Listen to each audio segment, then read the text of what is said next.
I'm very pleased to introduce Howard Cohen, who is Professor Emeritus of the UF Astronomy Department, where he taught and conducted research for 35 years. His areas of interest included eclipsing binary star systems, star clusters, solar and lunar eclipses, detection of asteroids, and planetarium design. He was instrumental in establishing the Kika Silva Pla Planetarium at Santa Fe College, where ILR members have previously enjoyed programs. Professor Cohen is a member of numerous international astronomical societies, the International Planetarium Society, and a founder of the Alachua Astronomy Club. Over the last 20 years, he and his wife, Marion, have planned and led tours around the world centered on astronomical themes, particularly eclipses. The tours are organized through Continental Capers Travel in Gainesville. Over lunch, we discovered we're going to be on the same cruise in August 2027, although we did not sign up with Continental Capers, unfortunately. I think that would have been a better choice. So I am very pleased to introduce the Modeling the Solar System's Motions, the marvelous Orrery. Please welcome Professor Howard Cohen. Thank you. The program will take a moment or two to gear up, so to speak.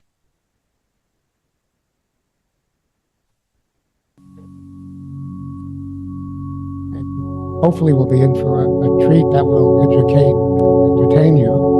Lots of pictures.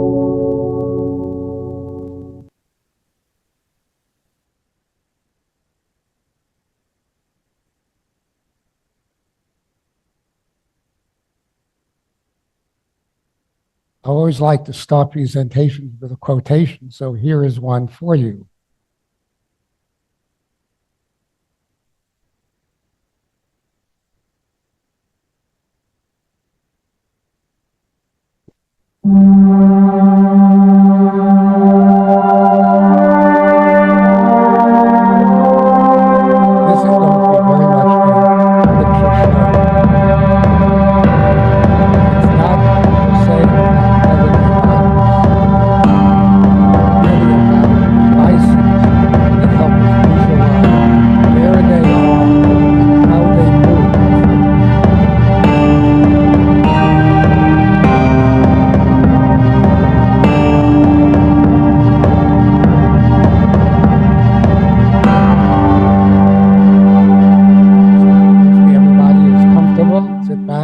Watch and listen.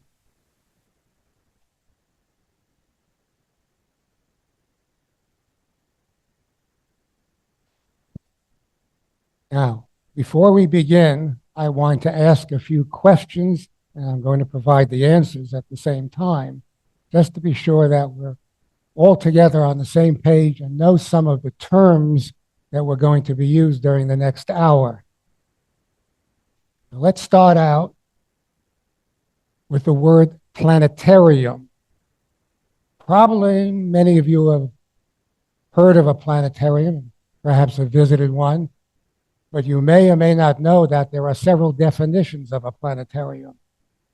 For example, it's a projector. It's a device that projects onto a screen, usually a dome screen. But also, it can be the room in which this projector is housed, such as the Kika Silva Planetarium at Santa Fe College. If you've not visited it, you ought to. It's a very modern planetarium. It's not large, but it is actually very modern, run by a superb director, James Albury. What about other definitions? There are others that I've come across. For example, it's an apparatus or a device representing the solar system. It's a model. And we can see quickly some pictures here. They can be simple, they can be complex. And you can even buy them on Amazon. Here's one, a simple one that, for about 17 bucks that I recently found being sold on Amazon. Well, it's also sometimes called something else, an astrarium, or often simply an astronomical clock. However, you've got to be careful because not all astronomical clocks are planetariums. They may just be timepieces. So here's a couple of just quick pictures of astronomical clocks, which are not necessarily planetariums. And now we come to the word tellurium. If you look at the beginning part of the word, see, tele, well, it comes from Latin meaning earth. Why? Because this device, it's a planetarium, but it usually only shows the Earth-Moon system. You see, kind of maybe hidden at the bottom, but in the lower right part, you will see one of these devices, which also includes a few other planets. So on occasion, you may find a tellurium, maybe including Mercury and Venus, but most often it's just the Earth-Moon system with the sun. That's a tellurium. Now, we do have to be careful here. You may or may not know that the word tellurium is also a chemical element, okay? It's a 52nd element in the periodic table of elements. It's sort of a soft metal, mildly toxic, chemically related to selenium and sulfur. So we're not going to be talking about the chemical element here. Got to be careful about this. Now, what is an orrery? Right. Most people have probably never heard of this. Right. It's a clockwork mechanical model of the solar system. And where did you just hear that before? It's a planetarium. It's the same definition as a planetarium. So the word orrery and planetarium are often used interchangeably. I prefer not to use planetarium usually because you can confuse it with the other definitions, such as the projecting. So that's what an orrery is. So the topic of this presentation, as you've already heard, is modeling the solar system's motions, the marvelous orrery.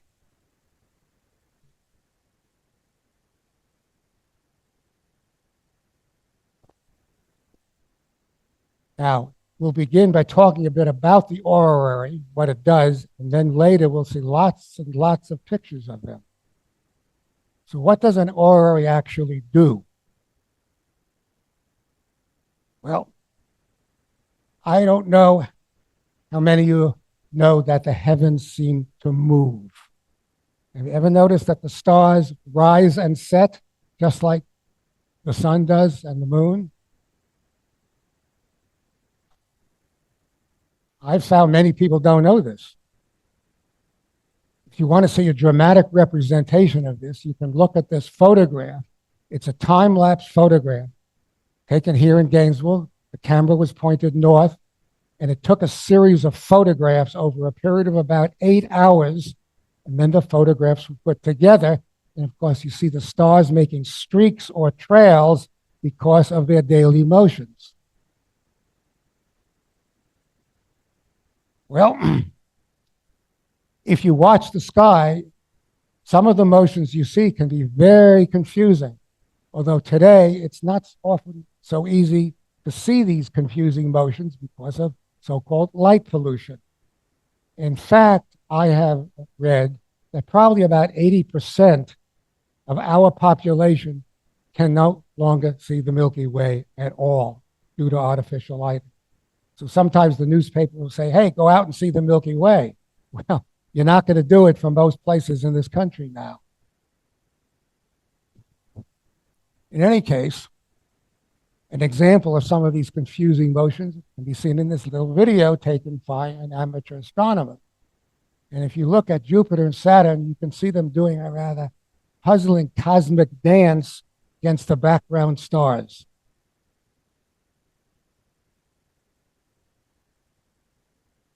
Well, Orrery's orreries try to help us understand what's going on.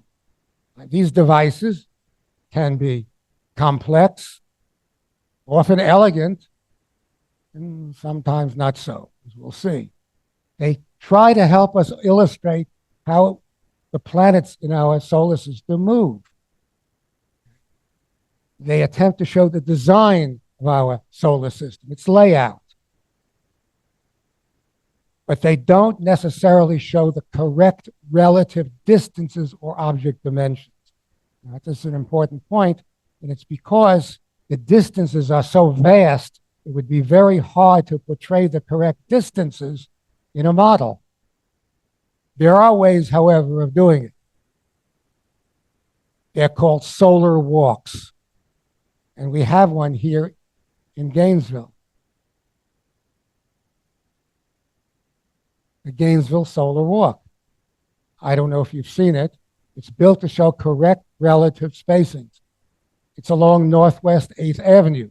It's not an orrery. It consists of 10-foot-high concrete planet sculptures. So they don't move. You could move them, I guess you could call it an orrery, but they simply sit there. But along this 1 mile stretch of 8th Avenue, you see, to a 1 to 4 billion scale, they help us try to visualize the incredibly vast distances within our own solar system.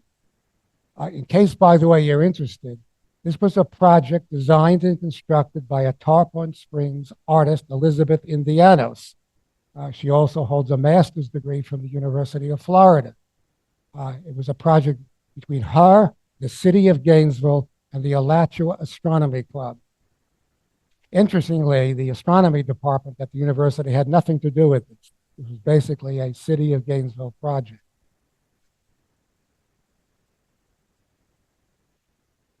I assume some of you at least have seen this. If you haven't, you can walk it, you can bicycle it, you just ride along in a car, although walking it is probably the best way to do it if you can, if you really get a good feeling for the scale of our solar system. So, why an orrery? Well, orreries can be various things. They can be educational tools. They can be recreational devices. For example, here's one from Amazon. It's just an orrery musical box. It can be works of art. So it can be all of these kinds of things.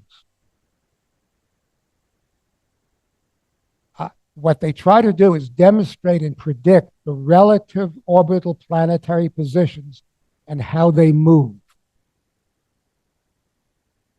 They try to illustrate, the structure of our solar system, to make it easy to understand, what's going on. And they'll often show their clockwork speeds by a clockwork mechanism. In the olden days, it might have been a crank. Maybe some sort of a pendulum clock, but today electric motors.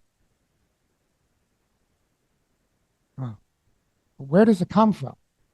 The orrery, the word may seem kind of like a strange foreign word. Most people probably have never heard of it. Interestingly, it's not an astronomical term at all.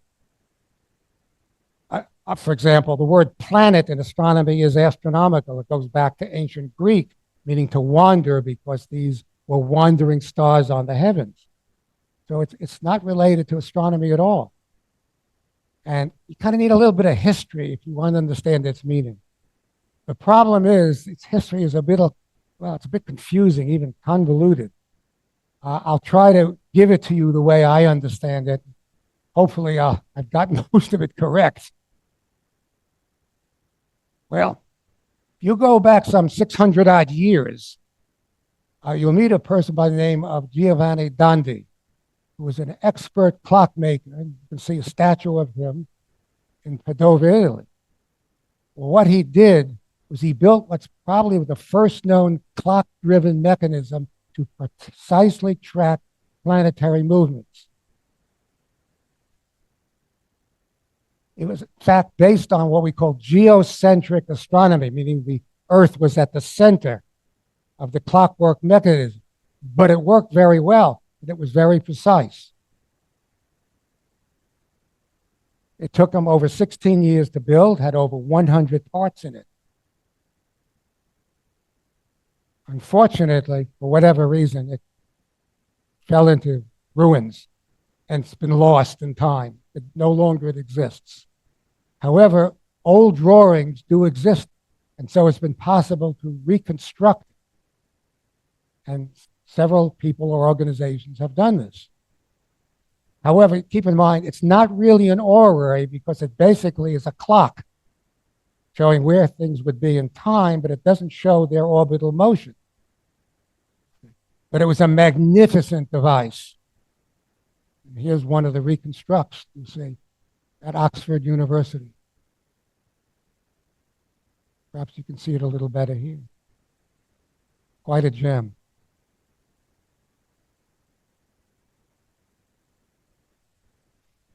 Now, if you go back and try to discover the first modern orrery, well, you have to go back to around the year 1700 or so.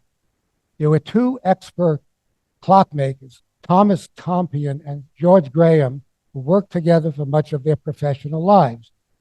In fact, they're both buried together in Westminster Abbey. So they built a crude orrery type of a mechanism. You have to wait about another 10 years for more advances to occur. In this period of time, around 1713, there was a fellow by the name of John Rowley, who was a very celebrated London maker of astronomical instruments. And he copied this device. And he made some improvements on it. And he gave it to the Prince Regent of Savoy. But the story's not over yet.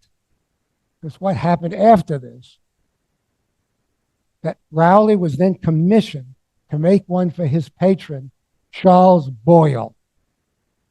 And guess what? He had another name, the fourth Earl of Orrery. And so, of course, what Rowley did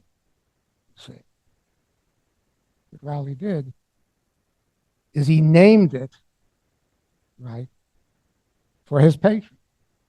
And that's how the orrery got its name. Although some people contend that perhaps the word orrery is also a play on the word orrery, which means hours, whatever.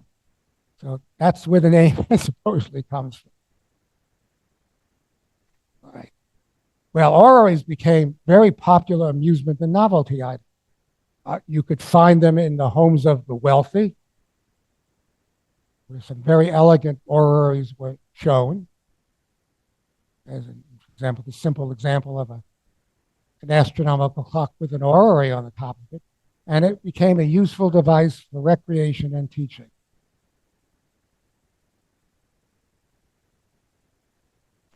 The tellurium itself, this is a simpler one, but an Earth-Moon system, basically, became very common and popular in classrooms.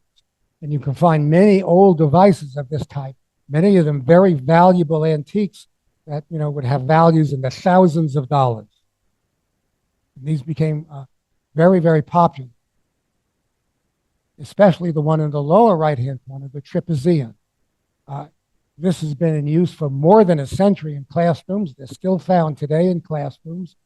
You can buy plastic replicas for some hundreds of dollars, although, again, the older ones and the better constructed ones can go for thousands. But the one in the lower right corner, maybe a little hard to see there. This one, simple plastic device, it's sold on Amazon for $100+. And that'd be a fairly common one you might see in classrooms today. Got to push it around by hand, but it's useful enough to show things like eclipses and phases. Now, I want to introduce you to a famous painting by the English painter Joseph Wright, going back to around the middle of the 1700s. Joseph Wright, he made many paintings during this time period trying to demonstrate the scientific achievements of the so-called Age of Enlightenment. And it's titled, as far as I know, A Philosopher Lecturing on the Orrery. I think it's particularly spectacular in color.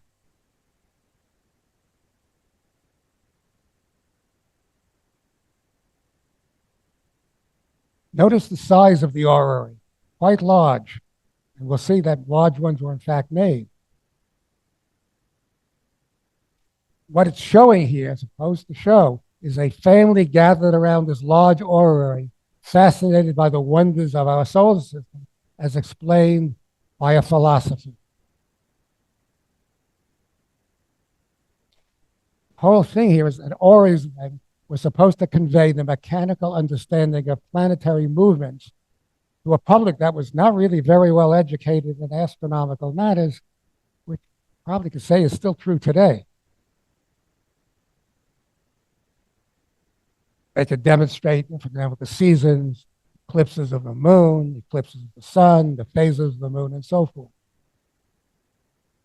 But of great importance was that they were an expression of Newton's theories, which were new at that time, and helped inspire to everyone, an awe-inspiring clockwork universe.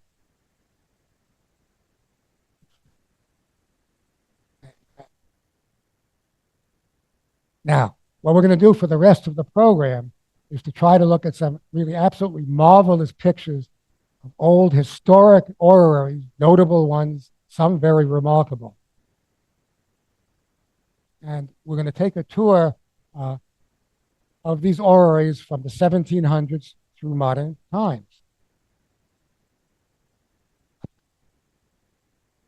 Keep in mind, although we'll see a bunch of pictures, this is absolutely a very small example of the thousands that literally exist today. People may never have heard of them. They happen to be quite common. Let's start out, for example, with the grand orreries that were built during the Age of Enlightenment. As you can see in these two pictures here. The Grand Orrery of Rowley, built in the early 1700s, and Joseph Pope's orrery, which is at Harvard. Notice they were quite large. The Joseph Pope orrery on the right was more than 5.5 feet across. No small things. Here's another. The Grand Orrery of Benjamin Martin, and a grand orrery built by Benjamin Cole. They're often exhibited in museums and in libraries, often on elaborate stands. Here's the Grand Whipple Orrery, built somewhere around 1750 by Sir George Adams Sr., who was an instrument maker, and it was about 4 feet across.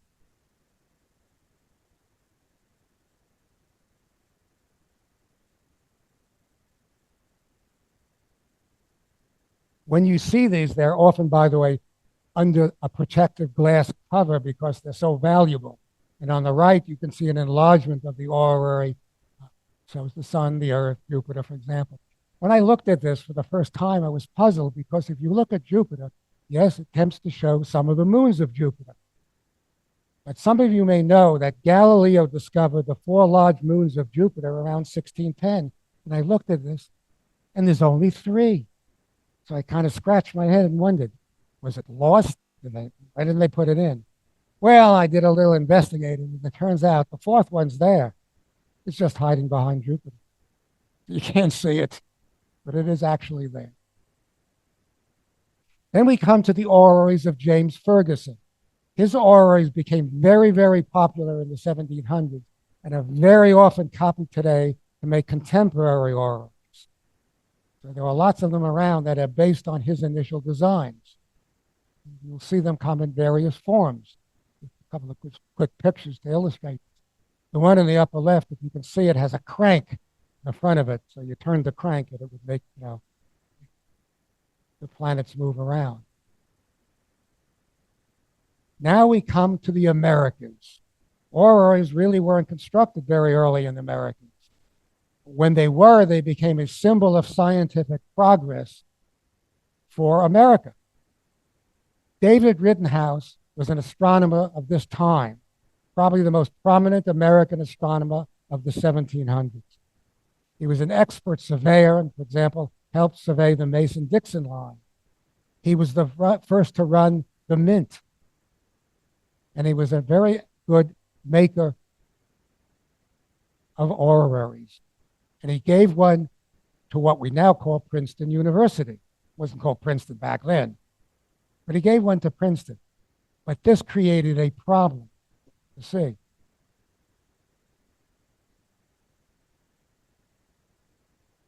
There was another university, now called the University of Pennsylvania. Pennsylvania looked at Princeton and said, you're giving this marvelous device to a small university in a podunk rural town? We're here in Philadelphia, the heart of America. So guess what David House had to do? He had to make another. And so he made a larger, more elaborate, more advanced device that's now at the University of Pennsylvania. See how large it was. In fact, there are students at the University of Pennsylvania that were so interested in this, they actually made a virtual reconstruction of it, that you see in the lower right-hand corner. It's not real, it's just a virtual reconstruction of this Orrery.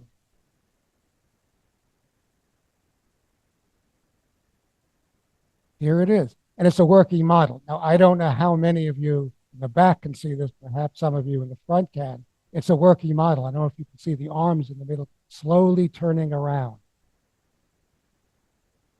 Maybe this will help. So it's a working Orrery. Around.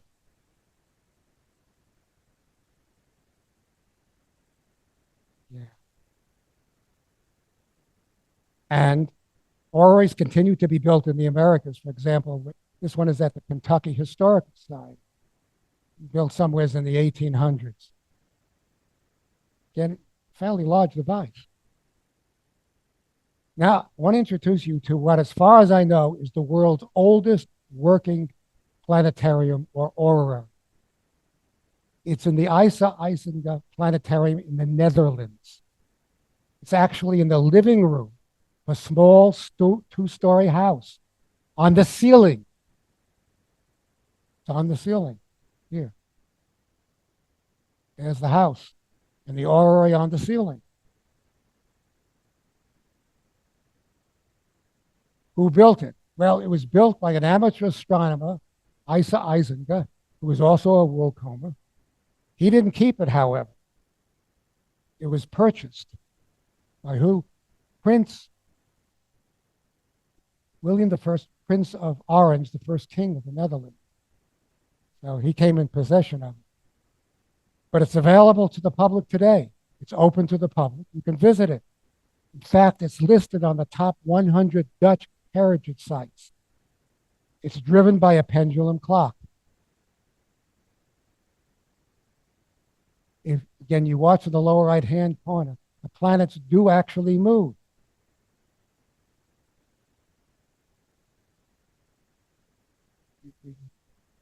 Get to the next slide.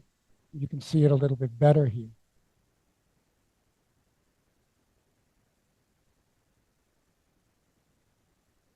They're going to move.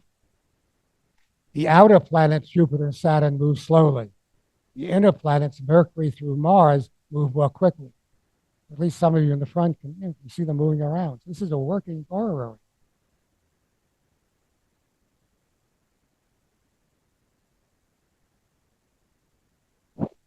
Now, I want to introduce you to what is one of the most remarkable 20th century ceiling orreries ever built. It was located in the Hayden Planetarium of the American Museum of Natural History in New York. Now, I don't know if there are any people who are from New York who may have even visited this planetarium. It opened in 1935 and was in existence for many years. Unfortunately, it was torn down around the year 2000, the new Rose Center of Earth Science. I don't know whatever happened to the orrery, but it was one of the most remarkable orreries ever built. And I became quite familiar with this. It contained with the remarkable Zeiss Mark II projector for its time, which showed planetarium shows. And I became very familiar with it because I grew up in New York and I would visit this planetarium almost every month. Let me show you what it was. In some ways, the orrery was more interesting and spectacular than the planetarium show. Let me show you a cross-section of the building. The theater where the planetarium shows were presented was on the second floor. It was called the Hall of the Heavens. The Orrery was on the floor below it. It was called the Hall of the Sun.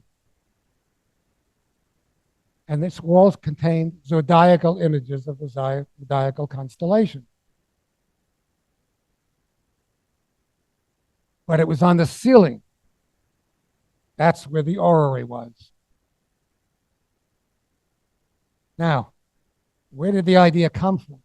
Well, it turns out if you go back about 10 or more years before this, there was a similar orrery that was at the Munich Museum in Germany, and it was quite large, 35 feet across on the ceiling. And in this old picture, you can see people standing around listening to a lecturer explain the whole device. It was very similar to the one that was later built at the Hayden Planetarium. But interestingly enough, when I was searching the internet, I found an old drawing, and I do not know its origin. But what it depicts is a similar orrery that apparently even predates this one, because if you look at the costumes, they're not 20th century. But it has zodiacal constellations also on the wall. So whether or not this gave ideas to build the Munich one, I don't know. But anyways, the Hayden Planetarium orrery seems to be a copy of it. And it was even larger, 75 feet or so across, a huge orrery on the ceiling. So this is a picture taken back in the times when it was first opened, but it was later modernized. You can see that in a newer photograph that was taken around 1960, where seats were put in. So what would happen is you would walk into the building and you would first visit this room, where a lecturer would explain the orrery on the ceiling, and then, of course, probably tell you something about the planetarium show that you would see. But to me, what was most fascinating was to not only roam the room looking at the pictures on the wall, but to stare at the ceiling, aside from the zodiacal constellation. And in fact, the room itself had a big Aztec calendar stone. But again, staring at the ceiling, all these models of the planets with major satellites. And they all went round and round. You could just sit there and watch them endlessly almost. It's marvelous orrery. Well, there's one sort of like it at Georgeville Bank in Cheshire, England, which claims to be the largest operating ceiling orrery today, around 16 feet or so across. So there are ones sort of like it that exist. Such as the Georgeville Bank orrery. Now, I said, gee, I'd love to have one of these in my house, right? Perhaps you can. Guess what? Pembroke Studios in the UK.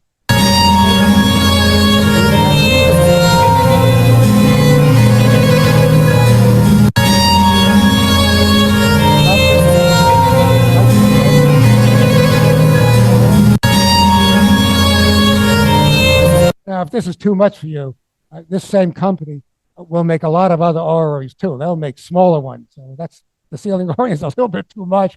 They'll make table models for you.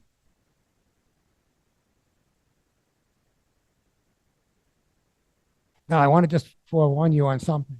Not all orreries are realistic, meaning they may not necessarily show correct relative orbital motion. So the left image shows correct motions. The little inset is wrong. If you watch it carefully, you notice all the planets are running around together. That's not right.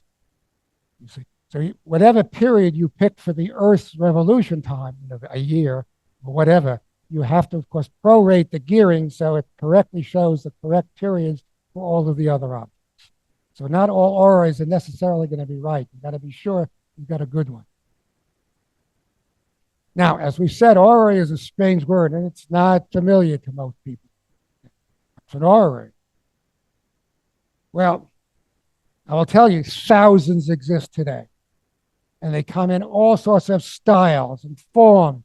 Some are very old. Some are valuable antiques. You can find new ones, copies. If you look on the web, it's overwhelming how many you can find.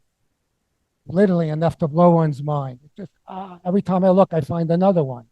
And all sorts of price points, from fairly inexpensive ones that are others only somebody like Donald Trump can buy. Very expensive. So take your pick. All sorts, all styles, old, new. There's got to be one for, whatever you wish. Many are modern and elegant. Show you some examples. This is a brass handcrafted small orrery based on a James Ferguson orrery. Sells for, last time I looked, for about $1,200.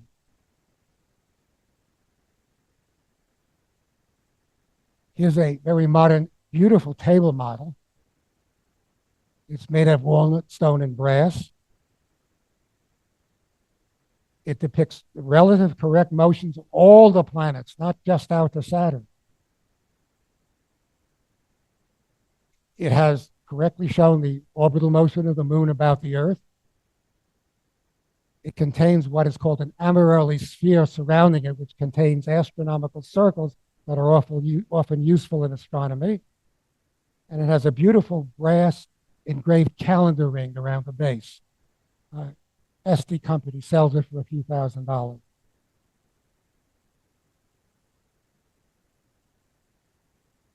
And there are some gems that are very different looking, but also very valuable. The 9-planet Genesis Orrery. It's made by Staines and Sons in the UK. Very different style, like this kind of a style. They make many. They have a whole catalog. Take your pick.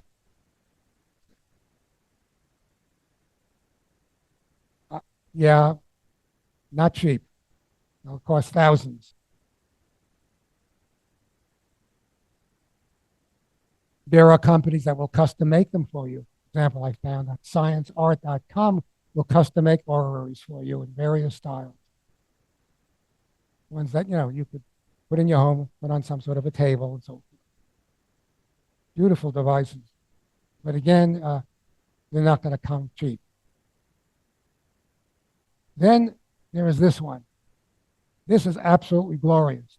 It's a French, highly complicated, weight-driven astronomical skeleton clock with an orrery on the top. It was made in the early 1900s.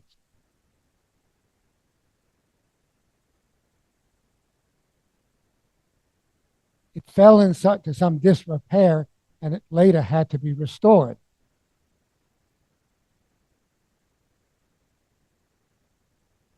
Very complex.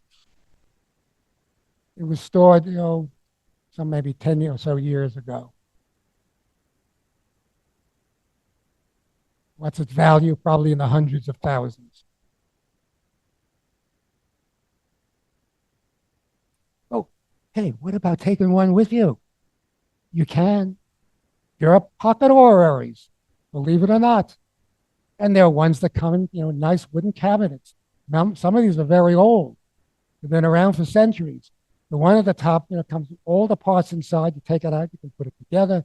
The one in the lower right, comes in its nice little box. I saw it, similar ones on eBay for several $1,000s. I mean, they're antiques, some of these. The small table ones you can have, or ones that come in boxes. Imagine, going and visiting somebody and opening up this box to show your orrery. Yeah, don't. But wait. Forget about wearing an Apple Watch. You could buy and wear a watch orrery. Here's an example. This one is very valuable. It's a limited edition. You want one? Want to know what it costs you? Over $200,000. Yeah. So I guess you better keep your Apple Watch, huh? But by the way, there are a number of companies that will make Orrery watches for you. Here's just an example. They're millionaire watches. They run in from the hundreds of thousands to $1 million or more. You can take it with you, wear it on your wrist. Never be without it. And I found this interesting device. Again, it's a one of a kind. It's very valuable. It's advertised as the most accurate clockwork planetarium tellurium of its kind. It has a value that, probably in the millions. I don't think you can buy it. It is. By the way, you can find Orreries in the movies too, believe it or not. I don't know how many of you may remember this movie. It was called 20 Million Miles to Earth. It was produced in 1957. It was actually a reasonably good sci-fi movie for its time. And it had an Orrery in it. The only thing is, I don't know what it had to do with the movie, as you see. It's just there. And it has some sort of a bell-shaped thing where the sun ought to be. I have no idea what it is, but it's there. There's the Orrery in the movie. I should point out the movie was actually recognized for its excellent stop animation for its time. So it's in the movies. Well, you can also find them in the fantasy world. I'm not into the fantasy world, but here, for example, is the Elder Great Orrery of the Elder Scrolls Fantasy video game. Everybody's got one.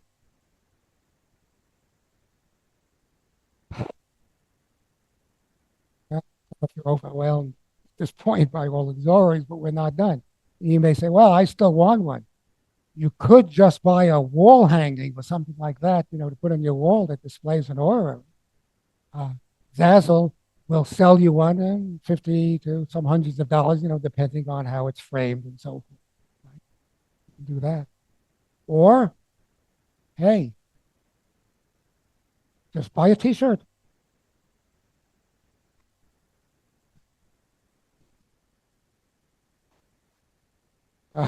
I have to look. I have one. I'd have to look up where I got it from, but I actually have one of these things. You can probably go on the internet, on the web, and search for Orrery T-shirts. But you can buy T-shirts. Well, if you're still overwhelmed, there's still another choice. Still want an Orrery? You could just get a tattoo. Yep. Here are some Orrery tattoos, believe it or not. Now, of course, they're not going to show you orbital motions. They're just depicting, of course, Orreries, but they're not really working models. I don't know how you would do that with a tattoo. Well, there's another choice too here. You could build one. Plans have been around for a long time. You could build one. There's a simple brass Orrery that was built by a fella, and there are several others. You can find instructions on the web and often find the parts for them.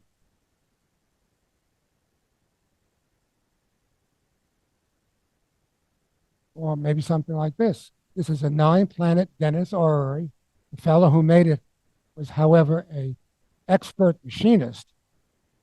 And he also had access to a very good machine shop. So to do something like this, obviously, you need to know what you're doing and have access to a really good machine shop. But if you look at the gearing, it's just absolutely superb the way he made it. It took him, over a half a year to do this.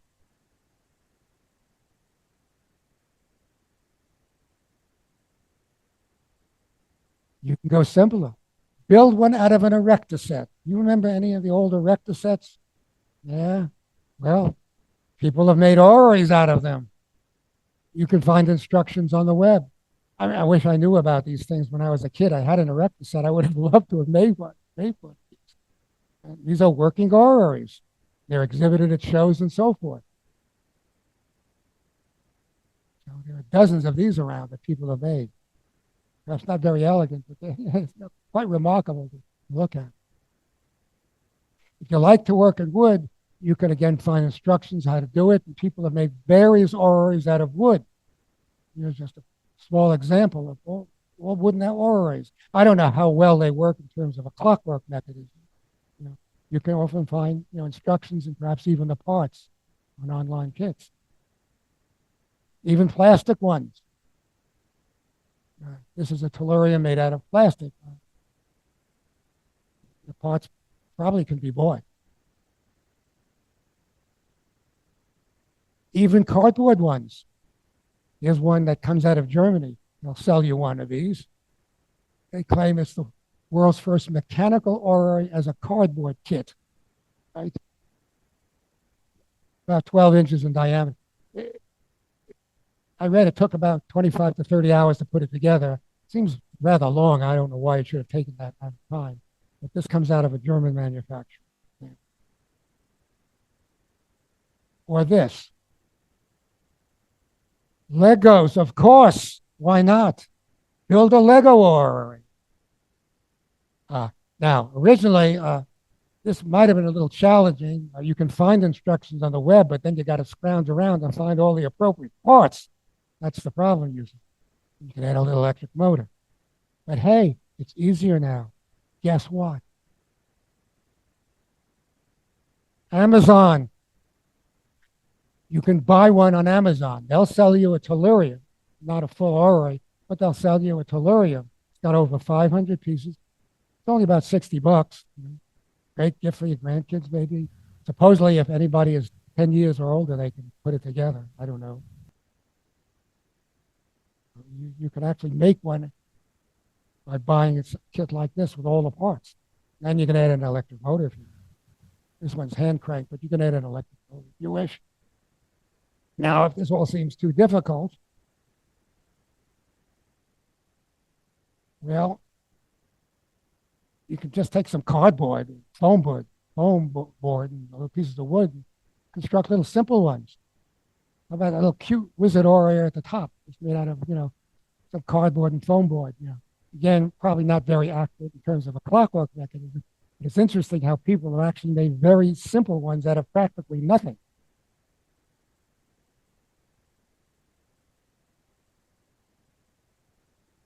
Finally, I want to introduce you to an attractive working model that's very suitable for the home.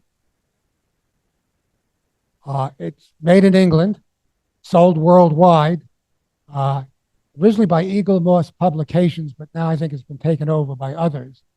Made out of brass, it has precision engineered gears. It's motor driven. Its diameter is maybe about 22 inches with the largest arm that carries the outermost object. It shows correct relative motion. It's not too costly. It runs about $700. Although it's more expensive than the original one. My wife actually bought me one some years ago and I put it together, but it cost about half that. She bought it. The price has kind of gone up a bit. The caveat is you got to build it. But it's really all not hard. It comes with a series of magazines about astronomy, and within the magazines are very, very explicit, very good instructions. Really good instruction. It has all 9 planets. Right? All 9 planets are there, including an extra dwarf planet, Uranus.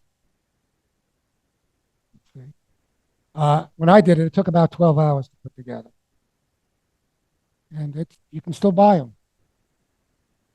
And they're quite neat. The Earth-Moon system is shown. And yes, the moon goes around, driven by a gearwork mechanism.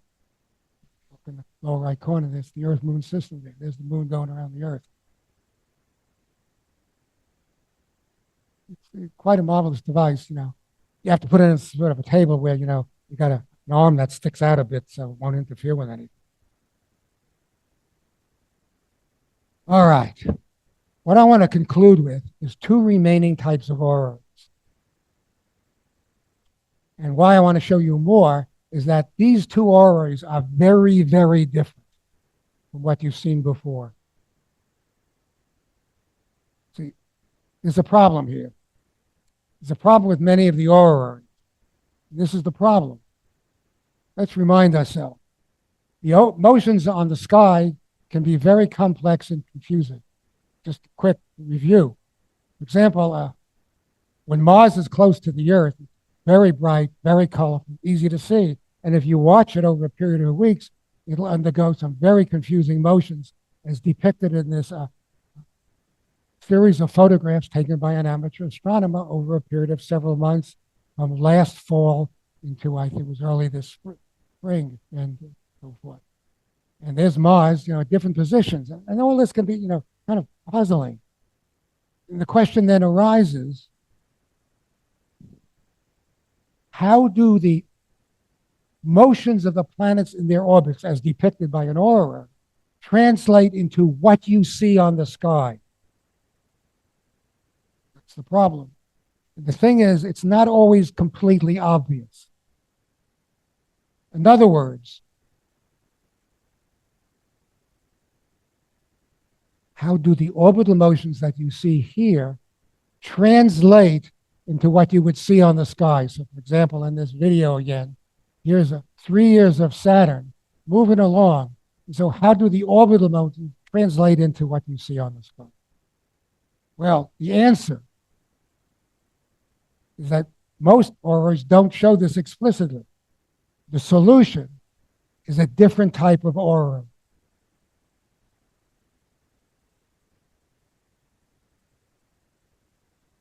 It's called the shadow aurora. We have one here at the university. It was made by Spitz, who's a major manufacturer of planetariums. They stopped making them about some 50-odd years ago. It's not very elegant, but it's very unique, very special in what it does.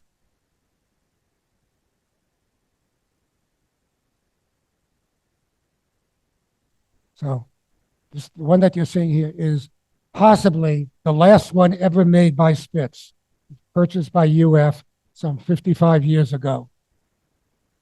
It may be one of the very few that still exist, in fact. Let me sort of show you how it works. So you got a box that's going to contain a motor.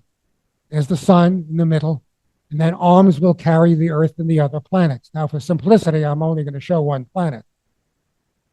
So there's the base, and it has an electric motor. Now, normally, if you wanted to light up something, you'd light up the sun, right?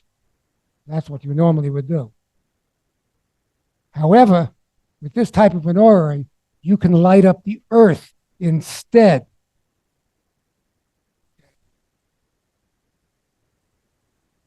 So there's the Earth lit up. You could have them both off if you want. I mean, you could turn on the sun if you wish, but then you can turn on the Earth just by itself. And of course, the device is going to work just like an ordinary orrery. It's not very elegant, but it works like an ordinary orrery, as you can see in the lower right-hand corner there. There, the planets are going around the sun. Now, the question is, why do you have the Earth lit up? That seems strange. Earth doesn't light up. Here's the answer. You put a screen around the orrery with the Earth on, not the sun. Now, what's going to happen? All the other bodies are going to cast shadows on the inside of the screen due to the fact that the Earth is lit up. So you can see here, the sun will cast a shadow, the planet will cast a shadow, all due to the Earth being lit. Now, as the planets orbit the sun, the shadows are going to show you their motions on the sky.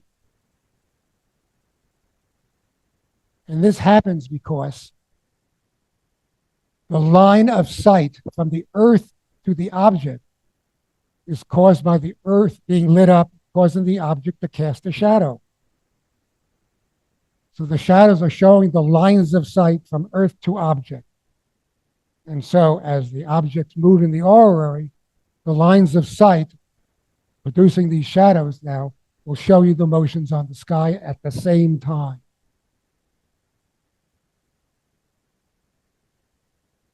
So here we have the Earth causing Jupiter to light up, cast a shadow on the screen. And let me show you this little video.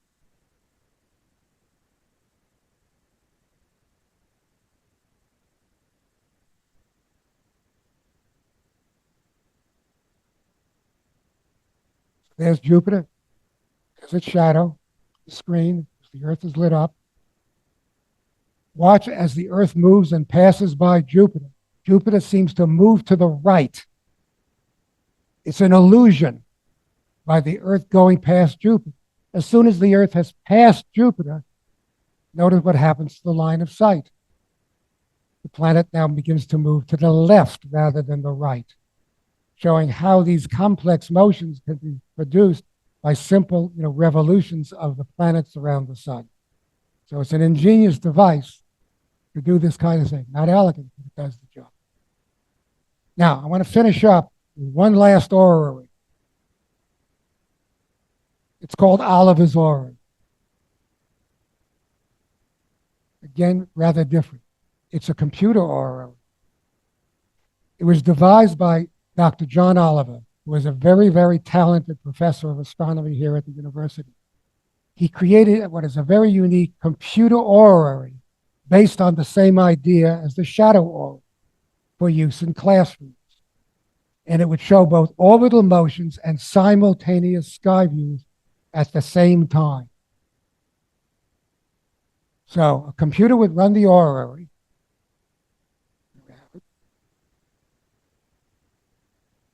And then it would project onto a screen at the front where students could view it. And it sort of worked like this. Give you just a quick demo. There was a little control panel, the orbit view, and a simple sky view with a simulated star background. So the orbit view is showing the lines of sight just like the shadow orrery would. So it could show you the lines of sight, from the Earth to the sun, from the Earth to Mars, just like the shadow orrery. And then in the bottom view, you could see the motions on the sky. Watch it just run for Mars. So if you watch this little video here, you can see in the top view, the planets orbiting, the orrery view, and then the simulated sky background with the planet moving along in the bottom. So it was rather an ingenious device to do this kind of. All right, I want to just finish with a final thought here. You need a beautiful orrery in your life. Mechanical solar system models can be stunning to either buy or construct even a perfect project for ambitious makers. Right. Now, I want to show you, lastly, what is the most complex, exquisite orrery probably ever built. And you haven't seen it yet. It's called a skeleton clock and orrery. It's probably the most complex device of its type ever constructed in modern times. And you want to watch and listen. It's called the Astronomical Skeleton Clock, made by Mark Frank over.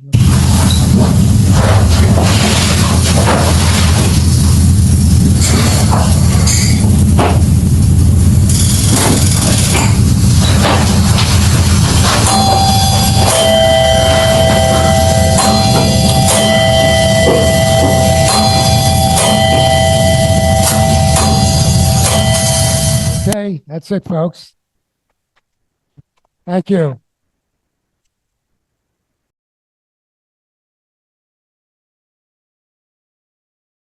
We do have a few minutes for questions.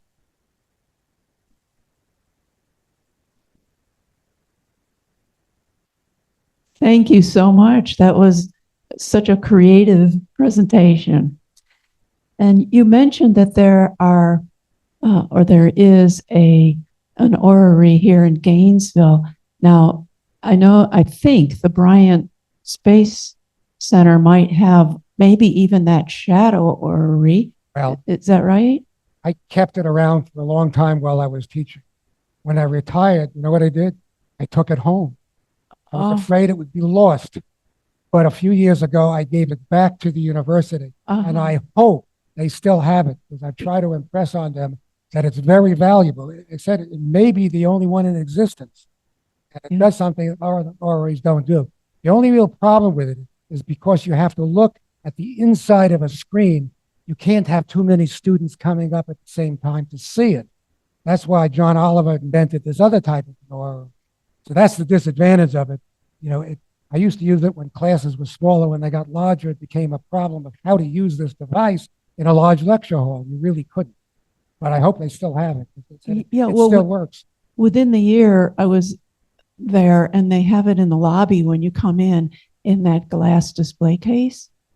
I don't know. I haven't been to the lobby in some months, so I don't know, what they've done with it. But last time I talked with them, I hope we still have it still, working. Yeah. So are there any other orreries in Gainesville that we could view? My house.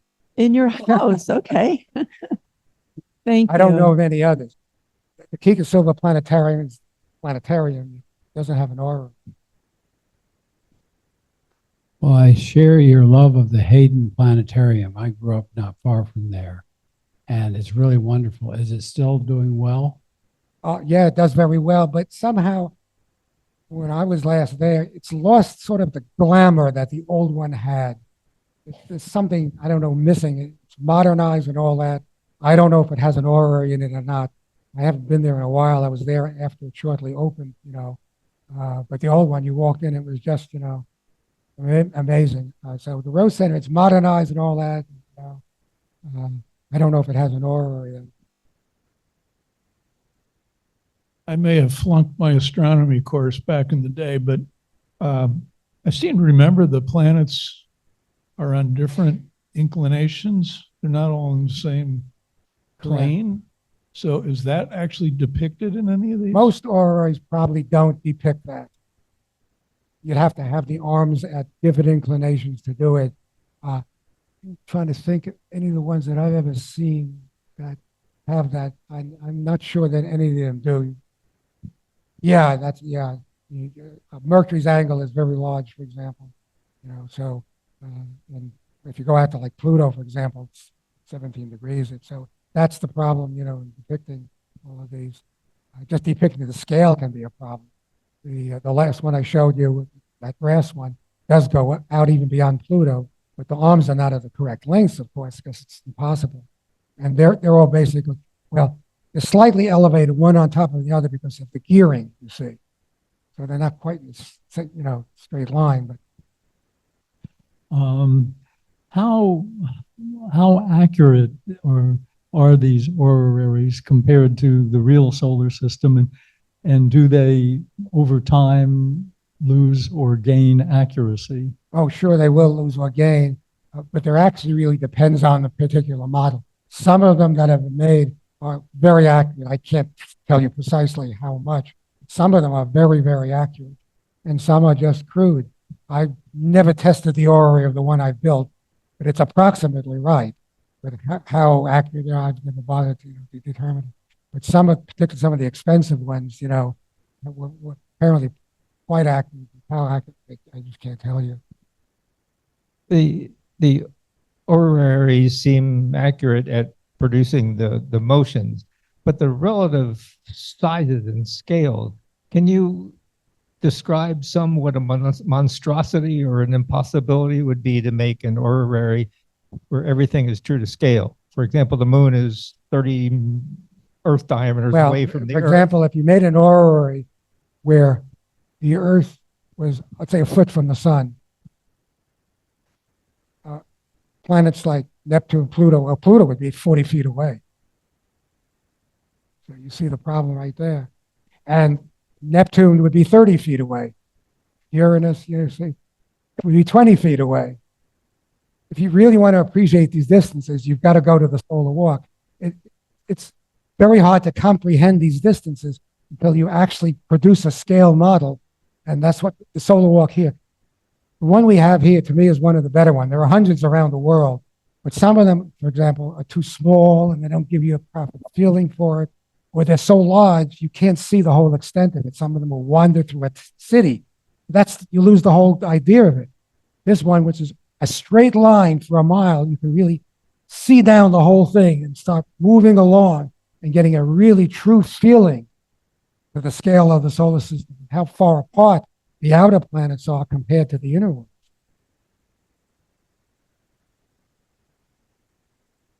Okay. They are concrete towers, but on each tower is a plaque that shows you the relative size.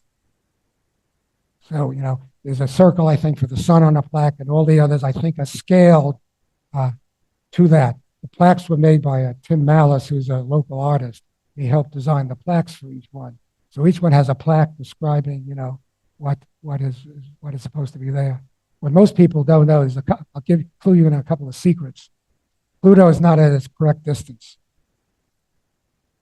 You know why? When we designed it and I laid it out, Pluto was right at the end where the next street ended, whatever street that is, 22nd or whatever. The city came along and said, the sun's too close to 34th Street. We have to move it back. But that would have put Pluto in the middle of the next street. So we had to shift Pluto in a little bit so it would fit. On the other hand, Pluto changes its distance by so much. What does it matter? The other thing is, when the plaques were made, an error was produced. There's an error on the Mars plaque. I challenge students to go out, look at the Mars plaque, and find the error. It's in a very good location because not only it's close to parks, it's next to schools. So the original one, by the way, was put up in the early 1990s by a fella who put up signs. I don't know if anybody you remember that, the old solar walk with just signs. And guess what? The fraternity boys came along. At first they stole Uranus, and then they stole the others. And so it was vacant for a while until an article came out in the Gainesville Sun about the missing solar system. So I wrote a letter to the Gainesville Sun and I said, you know, maybe we should bring it back. So I introduced the idea to the Astronomy Club and it took off. Now in this case, they're not little signs. They're 10-foot high concrete monuments. So hopefully they're there for a while. So some of you may have heard of the Antikythera device, so named because it was discovered in a shipwreck in 1901. It was discovered in a shipwreck off the coast of the Greek island of Kythera. They now have spent about 50 years examining this thing, cleaning the deposits off of it and examining what it could possibly be. Well, some people think it's an Orrery. And the speculation is that it could have been designed by Archimedes. It dates from about 300 BC, which is when Archimedes lived. And I think that's really exciting. But anyway, you have one more question. It's a little hard to tell whether it was just real clockwork mechanism predicting, you know, planetary positions or whether it actually displayed the body. That's not clear, you see. Well, at any rate, it does go to show that Galileo was not the first one to notice that perhaps the planets were revolving around the sun. You mentioned the problem that you have with the shadow orrery, where you can't get enough students to be able to look at it at the same time. It seems to me that you could take a fisheye lens, a wide-angle lens, and put it over in the middle of the screen, and take a photograph of the moving planets in there, and you could then show a video of how these planets move. And that would be a way that anybody could see on the screen, 100 people at a time, whatever. That's a possibility. Okay, well, thanks very much for coming, you all, and thank you, Professor Cohen.